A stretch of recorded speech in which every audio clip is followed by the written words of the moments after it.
topics and opinions expressed in the following show are solely those of the host and their guests and not those of W4CY Radio, its employees, or affiliates.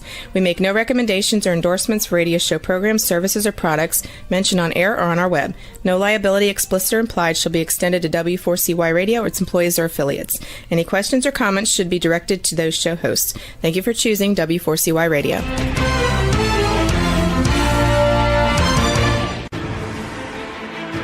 What's working on purpose anyway? Each week, we ponder the answer to this question. People ache for meaning and purpose at work, to contribute their talents passionately and know their lives really matter. They crave being part of an organization that inspires them and helps them grow into realizing their highest potential. Business can be such a force for good in the world, elevating humanity. In our program, we provide guidance and inspiration to help usher in this world we all want, working on purpose. Now, here's your host, Dr. Elise Cortez.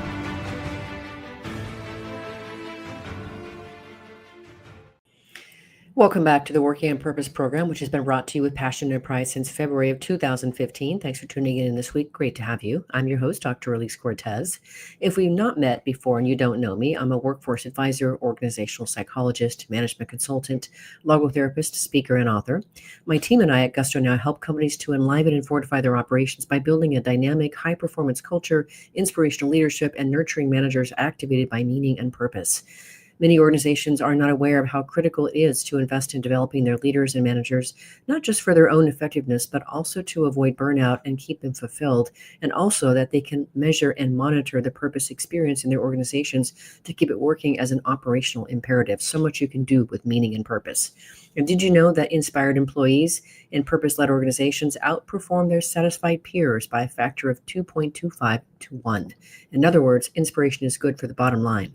You can learn more about us and how we can work together at gusto-now.com or my personal site, elisecortez.com. Getting in today's program, we have with us Wes Adams, the founder and CEO of SV Consulting Group. He helps leading companies build organizational resilience, develop leadership excellence, and draw out peak performance through a meaning work lens. He's the co-author of the book, Meaningful Work, How to Ignite Passion and Performance in Every Employee, which we'll be talking about today. Wes, welcome to Working on Purpose. Thanks so much, Elise. Great to be here. Thanks for having me. You're so welcome. Look at this gorgeous thing that you put into the world. Isn't that gorgeous? It's exciting to see it. Yeah, a lot of work went into it. My co-author Tamara and I spent a number of years doing the research for it, and it's pretty crazy to see it out in the world. I understand. I really appreciate that, and I know since you're a gent, I can be confident in telling you what you did there is harder than bringing a baby into the world. I've done both. So just so you know, harder than childbirth. I appreciate that. And that you can say it and I can't. Yeah. I know. We're in this together, Wes. Well, let's talk about how this book came together, how you and Tamara Miles brought this thing together, how you met. Why is the book and its message important to you? Absolutely. So Tamara and I actually met in grad school. We both have a master's of applied positive psychology from University of Pennsylvania. We studied with Martin Seligman, who is known as the father of positive psychology. And, you know, we had come there for kind of slightly different reasons, but we had the same goal. I had been working for a number of years in the social enterprise space. And when I first started working in the space, I think I somewhat naively thought that, because, you know, these are mission-driven or purpose-driven organizations, they're naturally going to be amazing places to work because everybody's got the same goal in mind and we're all going to hold hands and, you know, march forward together. And, you know, there are certainly some great organizations that I had experiences with, but what I learned was that not all of them were great places to work. And this idea of having a mission or having a purpose wasn't enough to create an amazing place to work. And so I got really interested in organizational psychology and started reading Adam Grant and you know, all of the other stuff. And that eventually led me to Penn because I was really interested in understanding, like, could you deconstruct how to create an amazing workplace? What were the leadership practices and organizational structures that would help people thrive, help people do their best work? And so that's what kicked all of this off. Well, as I said before we got on air, we are two peas or three peas in a pod, right? The three of us are really we're singing from the same sheet of music here, and very much echo and really applaud what you've written and created together. And I really align with how you talk about meaning was what really powers high performance and well-being at work. It's the sun, soil, and space that makes our gardens grow. I think that's a powerful way to think about meaning. Yeah, it's what we found. There's several decades of research on meaning at work and the impact that it has, and it's really the upstream factor that drives all of the outcomes that we're looking for individually. It drives job satisfaction, engagement, well-being, and at the team and organizational level, things like innovation, productivity. There's even great new research from Oxford showing it drives profitability and stock price. So it's really something, it's not a nice to have. The idea of meaning can sound a little soft sometimes, but it's actually a business imperative, especially as we're moving into a world where our core human skills are going to be the most valuable as, things like AI are taking over some of the more repetitive things. So we see it as really something you've got to be investing in. And so that's why we wrote the book, because we were particularly interested in understanding how leaders help people find meaning. Mm-hmm. We're going to get into the more of the details, listeners and viewers, as to what we mean by meaning as we go along here. But I do want to say just a bit more about just the business case for this. You've said lots of the areas that when we really work on making work more meaningful impact. But just a couple of things that stood out for me from your book is just crazy things like employees who report high levels of meaning at work are 64% more fulfilled, 4.5 times more engaged, 69% less likely to quit. I mean, these are significant factors, significant numbers here. And so I think it's really important that we position for our listeners and viewers just the criticality, because I think a lot of people think that meaning and the work that I also do in purpose can be a little bit mushy. And you also talk about being able to measure the impact of meaning as well. So I just want to, if you have any other stats that you want to throw out here that really help bring it home for our listeners and viewers as to why they should pay attention to this and embrace it as an imperative. That's a great question. I should probably have more statistics in my head, but I will say, like you, my primary job is I'm a consultant. I do leadership development and organizational design work with a range of companies, and so I'm actively teaching these practices and helping companies implement these structures. And I can tell you that it has a huge impact on the business, on the company's ability to grow, to perform, to deliver the bottom line. So, it continues to play out again and again, how much these practices benefit organizations. Well, let me throw out another one that I have seen several times over and over again that I'll bet will be very surprising and interesting to our listeners and viewers. And that is that you say in a recent study, 9 out of 10 workers stated that meaning at work is so important that they would take a more meaningful job elsewhere, even if it paid less. These workers are willing to give up almost 1/4 of their lifetime earnings for work that is more meaningful. If that is not sobering to listeners and viewers, it doesn't have your attention. In other words, whatever you invest in helping making work more meaningful, you have an immediate payoff. People sticking around. So I just wanted to be able to surface a few more of those really meaty numbers for our listeners and viewers that are given more to the quantitative aspects of this stuff. I appreciate that. Absolutely. So you mentioned the importance of what leaders do. I want to go there next, Wes. You talk about nearly 50% of an employee's experience of meaning at work is tied to what leaders do or fail to do. Could you say a bit more about that? Yeah, I think that's a really important finding. So one of the things that Tamara and I found when we started doing research on this topic was there's a lot available around how do I find a more meaningful job, or what can I do to craft my job and find more meaningful work. And there was very little available for leaders who wanted to help people find meaning in their jobs. And I think also this idea that meaning is reserved for people who work in nonprofits or in healthcare or that sort of thing.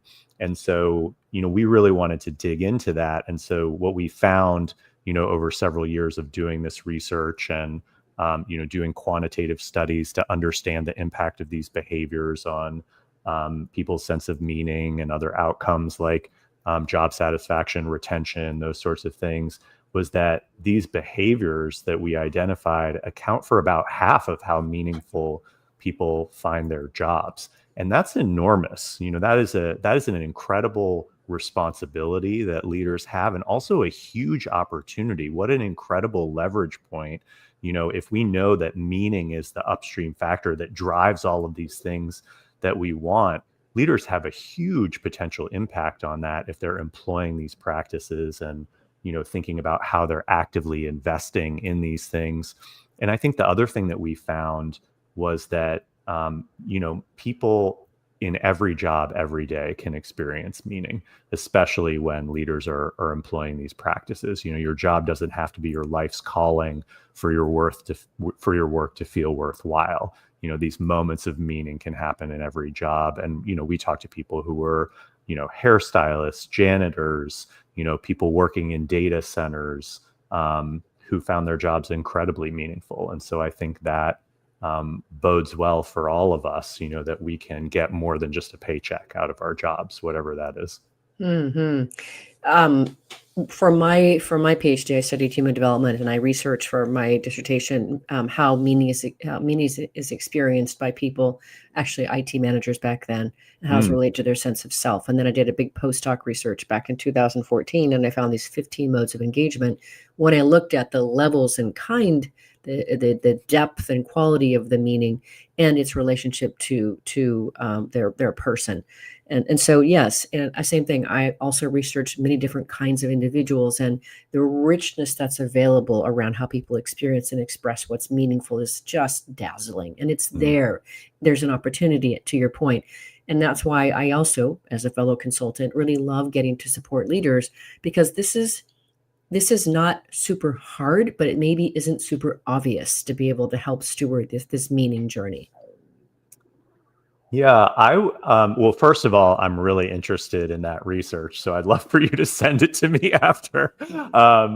And I think I might swap what you just said. I think actually a lot of these practices are a little bit more obvious than you might think, but they're not easy. They're not easy to remember to do every day. They're not easy to implement, especially when we're too busy, when we're not in the same room, when we're faced with all of this change. I think one of the things that surprised us when we were doing this research was that, I think we were kind of thinking, oh, we're going to come up with these groundbreaking behaviors and structures that no one's ever found before and unlock the secret to creating meaning at work. And actually, a lot of them are very time-tested behaviors, leadership practices. I don't know that they've all necessarily been collected in one place before, but, none of them were sort of as groundbreaking as we had expected. I think with the exception of the importance of recruiting and onboarding and how you handle that process and the impact that it has throughout the life of your relationship with an employee. But otherwise, I think they're, a lot of them are time tested, and they're very hard to do well, to do consistently and intentionally. So I want to situate, kind of going back to what we were talking about, what leaders can do to be able to make work more meaningful. And one of the things I think makes your work so powerful and compelling, Wes, is that you've really isolated into really three main buckets, 3 C's, if you will. And so you go on to say that leaders who build community, help people understand their contributions matter, and challenge them in opportunities to learn and grow, foster meaning for everyone on their team. So it's that whole thing of community, contribution, challenge that I think really makes your work so compelling, and I think helps maybe everyone be able to better access what we mean by this squishy thing called how do we make work more meaningful. Yeah, let's dive into those. So the 3 C's of meaning, the 3 sources of meaning, community, contribution, and challenge, as you mentioned. So community is this sense that you belong, that you can show up authentically, bring your full self and your full ideas to the table. Contribution is understanding how you're positively impacting other people, whether that's clients or coworkers, or how your work is laddering up to a larger organizational goal. And finally, challenges that individual opportunity to learn and grow. How are you becoming the best version of yourself and seeking your full potential? And what we found was that, there's a multiplier effect that happens here. So, they kind of play off of each other. Sometimes some of these practices, fit in a couple of those buckets. And also, if one of them is missing, it can cancel out the other two. So going back to this idea of, some of the social enterprises or nonprofits that, I've been a part of that haven't been such great places to work. Well, that might have been high in contribution, but one of those other C's could have been missing. Beautiful way to summarize what you're at the heart of what you've created here together. Let's grab our first break here. We have been on air with Wes Adams talking about his new book that he's put out into the world. He's the author of Meaningful Work. He's the founder and CEO of CB Consulting Group. We have been talking so far about what's the business case for being able to make work more meaningful, and getting into the heart of their core research around the 3 C's. After the break, we're going to situate the importance of aligning values to behavior as one of these aspects to drive an organization forward. We'll be right back.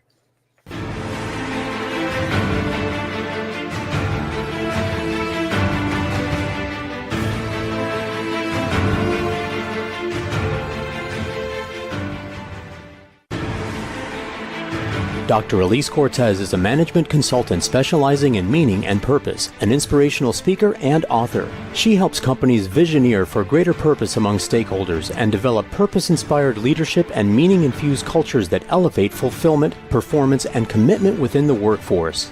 To learn more or to invite Elise to speak to your organization, please visit her at elisecortez.com. Let's talk about how to get your employees working on purpose.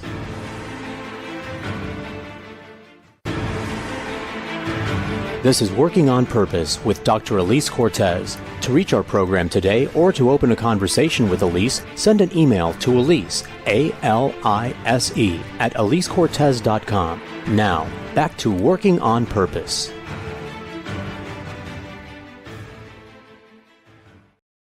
Thanks for staying with us, and welcome back to Working on Purpose. I'm your host, Dr. Elise Cortez. As I, too, am dedicated to helping create a world where organizations thrive because their people thrive, and they're led by inspirational leaders that help them find and contribute their greatness. And we do business that betters the world. I keep researching and writing my own books. So one of my latest came out. It's called The Great Revitalization: How Activating Meaning and Purpose Can Radically Enliven Your Business. And it's similar to Wes and Tomorrow's book, in that it really is designed to help readers understand the lay of today's discerning workforce. What do they want and need to stay engaged and give their best? And then I offer you 22 best practices to help equip you in your culture to provide that for them. You can find my books on Amazon or my personal site, elisecortez.com. So coming back into the conversation here, so we can orient our listeners and viewers here, Wes, I just want to remind and maybe do a quick summary here that you define meaningful work as work that provides community, helps us contribute to something that matters, and challenges us to learn and grow. And so what you said just before the break, I think, is that we really need all 3 of those components for it to register as meaningful. Yes? No? Kind of? Absolutely. Yeah, all 3 are important. Cool. So I do want to talk about this idea of alignment. It's something that we also measure when it comes to purpose and values as well. And I think that the way you talk about aligning values to behavior, and certainly how leaders can model that, is so critical. Absolutely. So this was an interesting finding from our research, and that's this idea that, you have to walk your talk, right? You have to be a good role model for organizational values. And it was really this idea of alignment between behavior and spoken values was really a prerequisite for meaningful work. So it precedes the 3 C's. It was a necessary but not sufficient part of the equation here. It didn't really add much when people were aligned, but it was the quickest way to destroy meaning, was to not be aligned. And so, very often we throw our values up on the wall: transparency, trust, teamwork, and things like that. And people look to leaders, to their behavior, to understand whether those things really matter, right? What are the real values? What's the real culture of the organization? And if we're saying one thing and doing another, it really breaks trust in a way that's hard to recover from. I actually had someone talk to me some years ago when she found out what we did here at our company, and she went on to share an experience where she had worked for, it was a firefighting organization. And she said, it was so demoralizing because she said the leaders actually acted in direct opposition to the values, and dragging myself to work every day felt like I was crucifying myself every day. So back to what I was saying on my own research, part of what the reason there are 15 modes of engagement is that we look at both the positive and negative valence of meaning. In that case, that's a negative contribution to meaning. And it can be incredibly destructive to the souls of the organization that you're depending on to power your mission. So I just really wanted to bring that home, just how devastating it can be when leaders are literally, or anyone in the organization, especially the leaders, are acting in opposition to those stated values. This is one of the biggest complaints I hear when I start a project with a client and do discovery work and start talking to people on the ground. This is one of the first things that comes up is, leaders here say this, but actually this is how it really works. And it's very hard to navigate through that to get to the important work that needs to happen, to move an organization forward. So. Yeah, indeed. Well, you have many great examples in the book. I love all of your examples and the people that you cite. And I definitely want to celebrate our dear Bob Chapman at Barry Wehmiller. He is a dear colleague of mine, not colleague. I consider him, I say that I'm one of his followers, right? I believe in his leadership discipline. He's been on my podcast a couple of times. He's written testimonies for a couple of my books. I really believe in him, his leadership philosophy. So let's talk about just what that looks like when we are a leader, like Bob Chapman was going through back in the financial crisis, in 2008, 2009, and was really faced with some difficult situations. They're a manufacturing company located, I think, in St. Louis.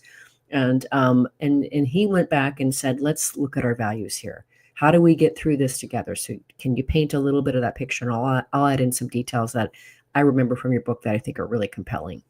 Absolutely. It was a very difficult time, the financial crisis. I think if I'm remembering correctly, their business took a huge dive, and from one year to the next, and they were faced with a situation where they weren't going to be able to make it unless they reduced costs in a pretty significant way. And so normally what organizations do in that situation is they lay off a chunk of the workforce and, save on those costs. And Bob had been in the leadership team for several years before that, had really been invested in these values of the organization, talking about these values, living these values. And so, this was in a crisis moment. I think that's when values matter most, right? No doubt.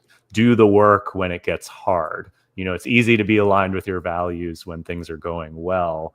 And so, I think he and the senior leadership team really took a step back and looked at, I believe their value was, this idea of working as a family. What would a family do? Yes. And they really thought about, well, a lot of these folks were also going to be in hard times. If they had lost their jobs, it was, tough financial situation for everyone. And so what they decided to do instead of laying people off was a series of furloughs. So people would get a couple of weeks furloughed, and that would rotate throughout the year, so that no one had to lose their job. Everyone would make a little bit less, but everyone would keep their job. Everyone would be able to navigate through this situation.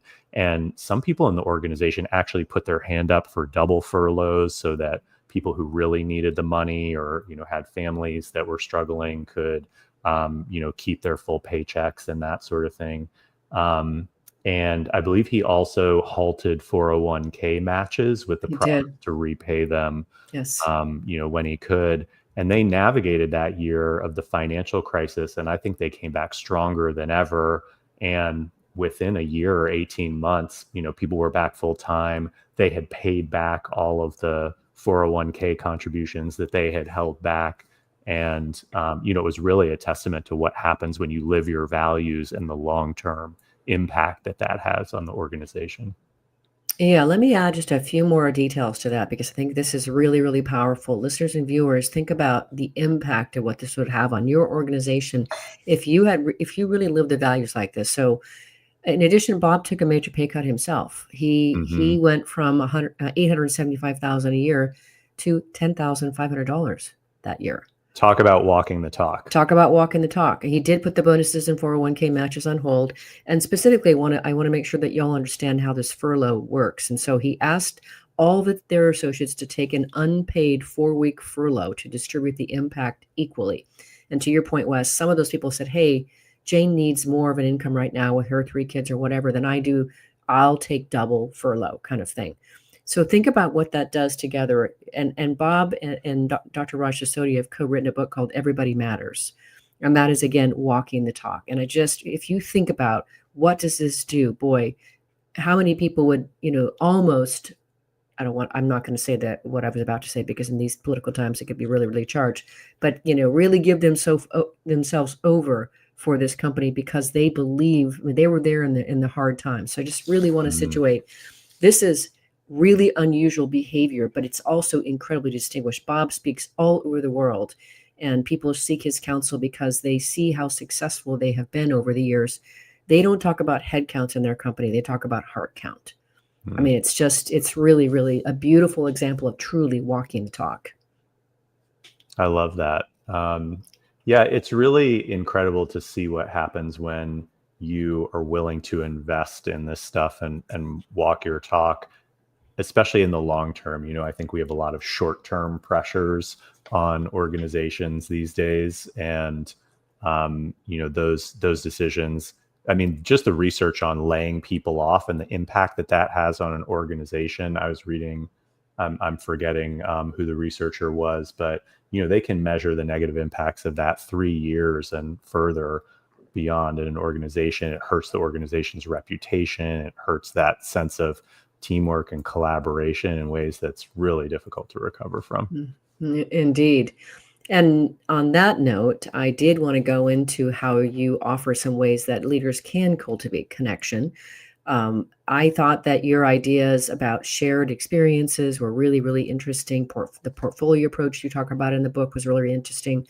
And I think it's really critical that, when we talk about shared experiences, a lot of people immediately, when you think about the lower hanging fruit, they're like, oh yeah, let's have a pizza party. Let's do, let's do a happy hour, whatever.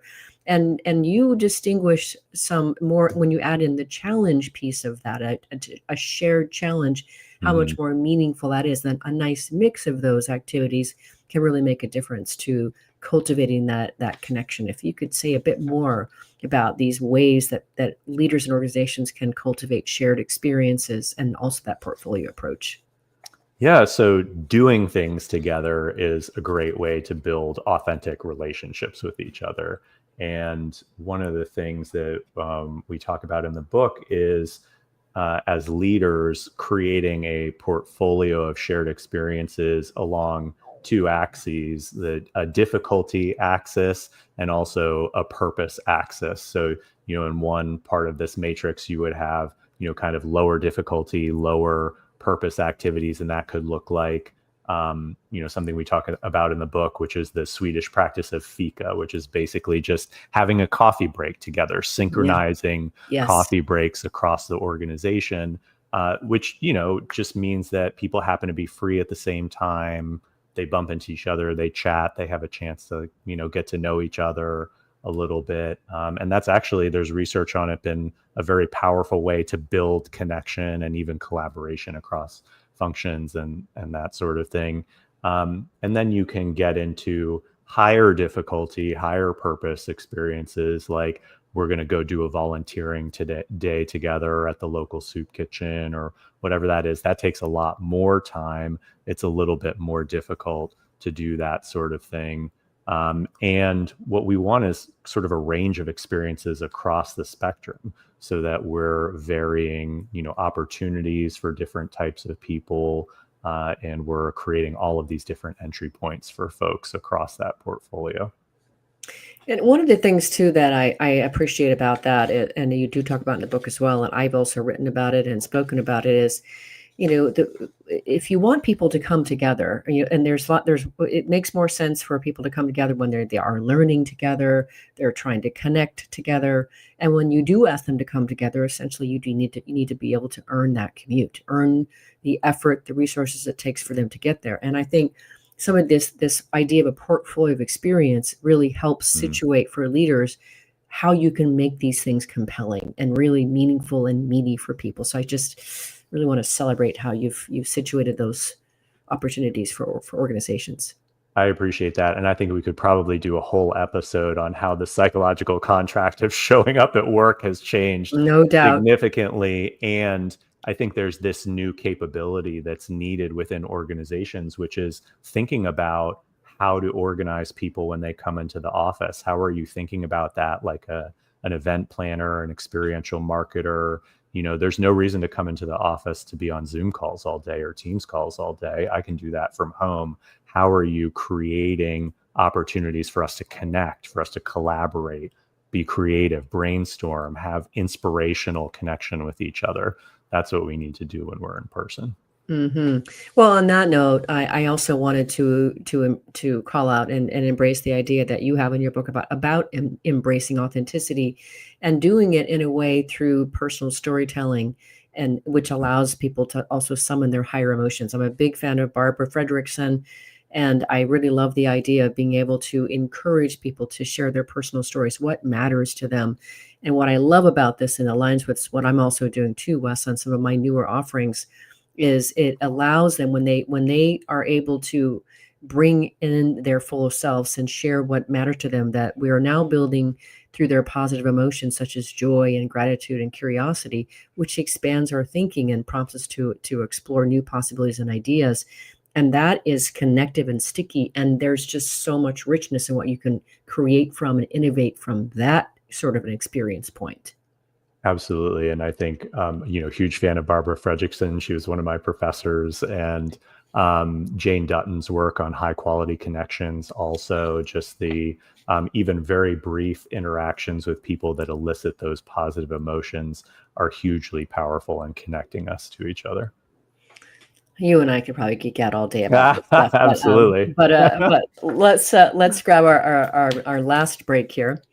I'm your host, Dr. Elise Cortez. I'm on the air with Wes Adams. He's the founder and CEO of SV Consulting Group. He helps leading companies build organizational resilience, develop leadership excellence, and draw out peak performance through a meaningful work lens. We've been talking a bit about more of the concepts of how leaders can cultivate this sense of meaning in organizations. After the break, we're going to continue the conversation and talk about how we can start that whole process right from the beginning when we hire people. We'll be right back.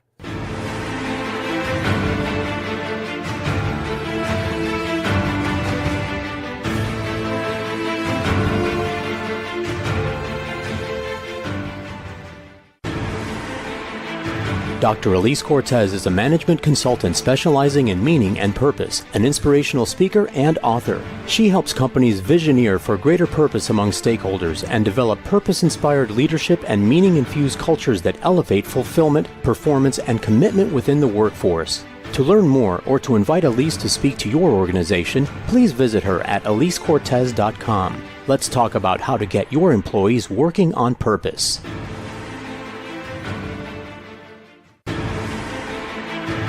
This is Working on Purpose with Dr. Elise Cortez. To reach our program today or to open a conversation with Elise, send an email to Elise, A-L-I-S-E, at elisecortez.com. Now, back to Working on Purpose.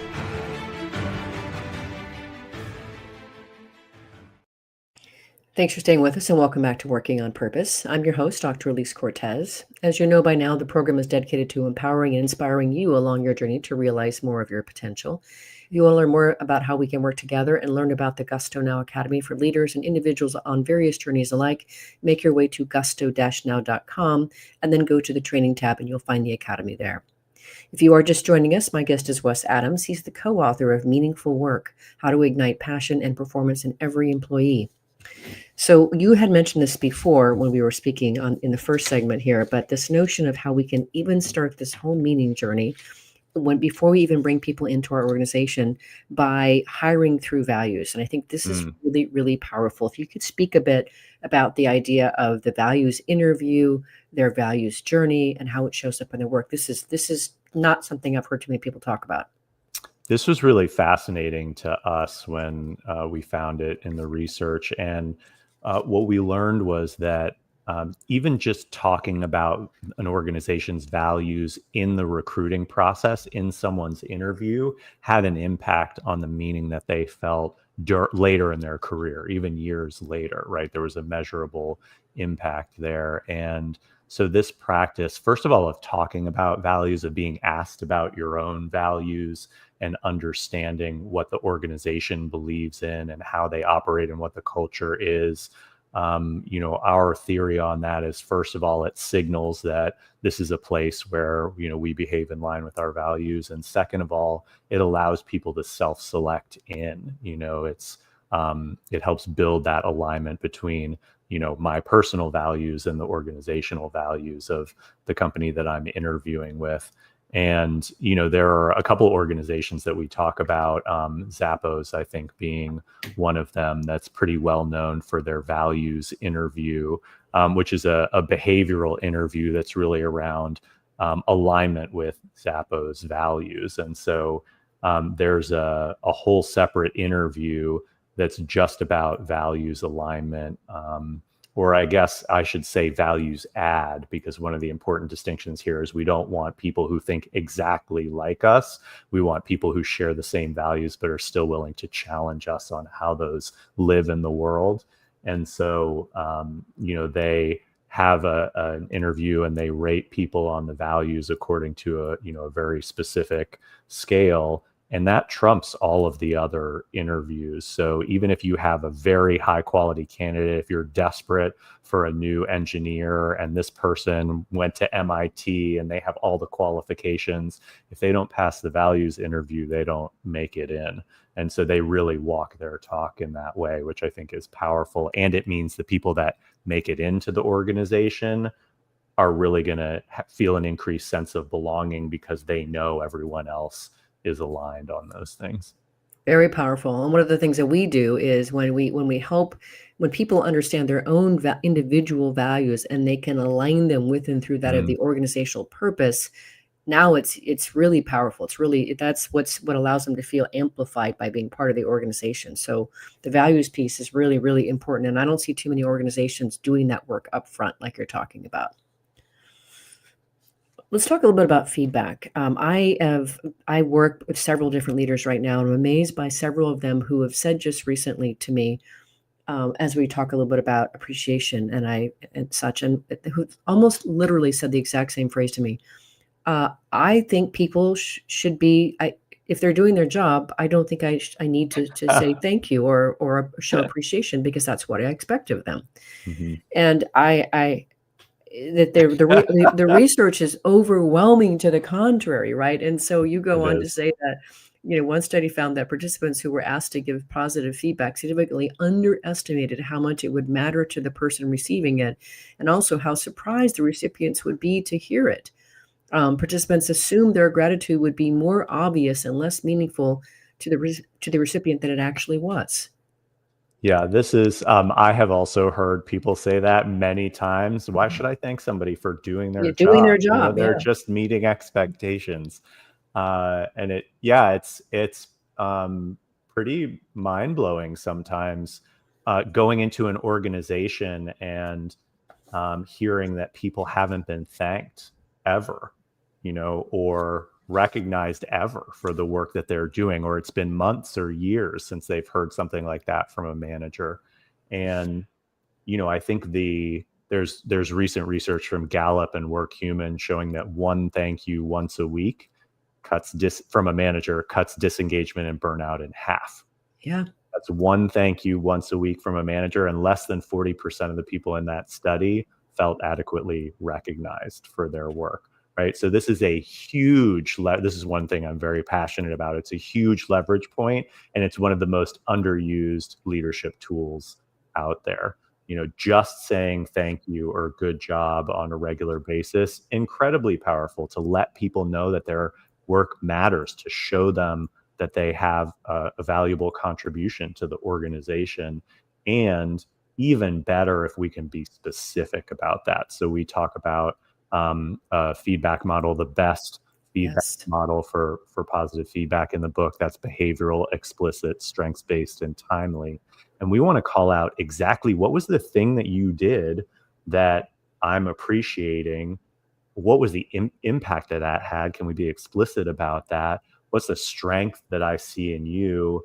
And we always want to do that as soon as possible after, that event happened. And so that would be, Elise, I really appreciated that you followed up earlier today to make sure that I felt prepared for the podcast. It really made me feel comfortable coming in, and it showed a lot of, consideration on your part. And so thank you for doing that. Right. And so now you've known, first of all, that, what you did was appreciated and it wasn't wasted time. And second of all, you're going to be much more likely to do that again because that that's a valued behavior. And so, one of my biggest learnings, studying positive psychology is it's much more powerful to help identify what people are doing well and double down on those things. Right. It's just to focus on what people are getting wrong. No doubt. 100% alignment on that.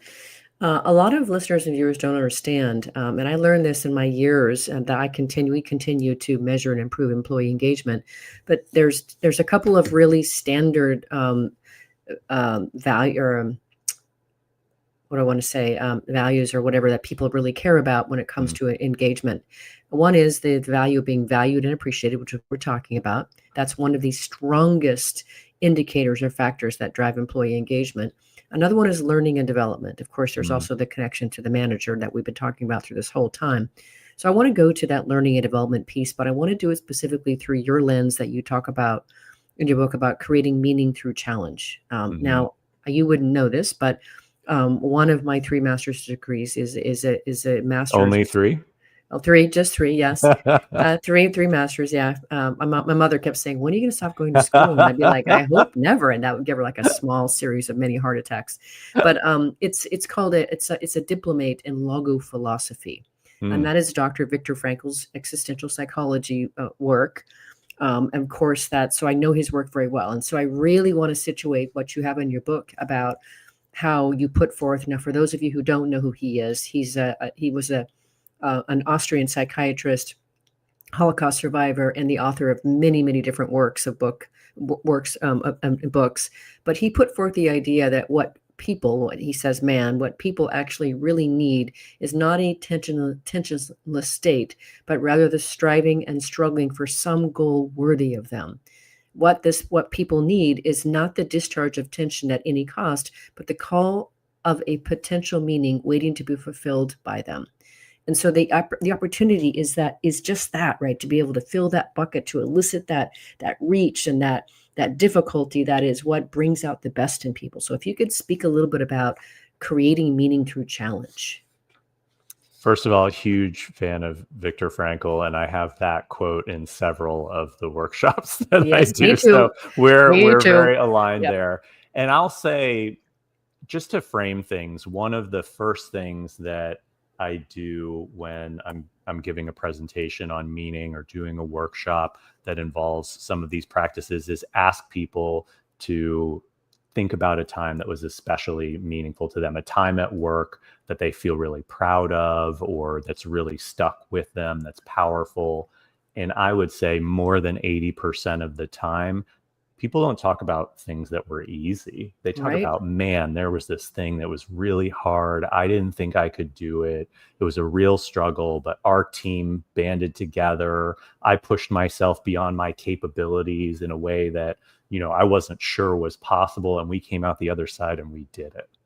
And in the moment, that I think this is where this idea that people should be happy at work sometimes conflicts with this idea of meaning, right? Agreed. We're not going to be happy all the time. We can't expect to be happy all the time, but that struggle is what allows us to grow and to learn and to get better. There is no growth without struggle, without pushing ourselves beyond the bounds of what we can already do. And that's a really important part of being human. And so very few of us want to sit in the same job doing the same thing for the next 40 years. We want to progress. We want to move up. We want to do more difficult things. We want to expand. And, we have to provide people the opportunity to do that if, we want them to experience meaning. And if we want to get their best work out of them, we have to give them a trajectory. And to do it, so I like how you situate. You want to meaningfully challenge them, but also support them along the way. Don't just throw them into the deep end and say, swim to the other side. You're challenging it while also supporting them. And I think that's really, really important. Yeah, Bob Quinn, who's from Michigan, one of the founders of the Center for Positive Organizations there, uses the analogy. It's like a leader has one hand on your back pushing you forward and another under your arm helping you navigate the tough terrain. And we found that's really important. You need high expectations. You want to push people outside of their comfort zone, to give them stretch assignments, to give them opportunities to grow. And you need to support them through that, not just push them out of the nest and hope they fly, but actually give them the tools, the resources, the coaching that they need to find their way forward. Mm-hmm.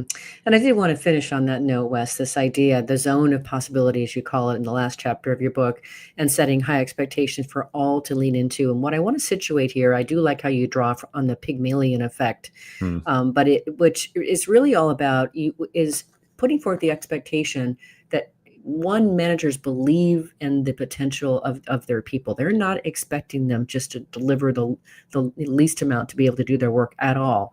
And that 19 word phrase that you talk about in the book, I'll have to find it here. I've got it in my notes. That magic really feedback. I'm giving you this feedback because I have high expectations of you and I know that you will achieve them. Yes. And imagine if you communicated that to your people, they want to deliver on that. And if they really believe that you believe in them, they will move heaven and earth to be able to do that for you. So we only have maybe about a minute or so to address it. But if you could say a bit more about how magical that this idea of the zone of possibilities and setting those high expectations can be. Yeah, just communicating that, telling people that you have high expectations of them, treating them as if they have high potential is a very powerful way to communicate to them that they have the opportunity to grow. I mean, I think we all have somebody that believed in us, that pushed us, that saw something that we didn't see for ourselves. I know I have a number of those people to thank for learning and growing and being where I am now.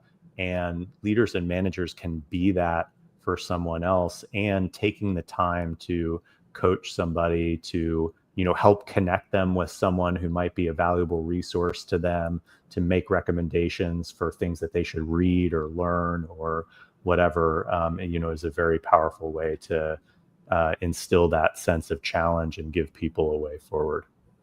Yeah, and really quick, listeners and viewers, Wes and Tamara and I are aligned on this. This is not about just your high performance performers, which is 5 to 10% of your people. It's everybody in your organization needs to have this kind of gaze and support and encouragement to become their best. So I'm all for just eradicating the hypo focus myself. So now you know that this show is listened to by people around the world. Say in about 15 seconds, what would you like to leave them with? Remember to say thank you. It's the easiest thing that you can do, and I promise you it has a huge impact. That is gorgeous. Well, let's just do that. Thank you, Wes, for writing this beautiful book, for being you, and for coming on the podcast and sharing about it. It's been a delight to have you on. Thank you. I've loved the conversation. Me too. Listeners and viewers, you're going to want to learn more about Wes Adams and the work he does, the book that he and Tamara have written. You can start by visiting makeworkmeaningful.com. How easy is that? Makeworkmeaningful.com. Last week, if you missed the live show, you can always catch it via recorded podcast.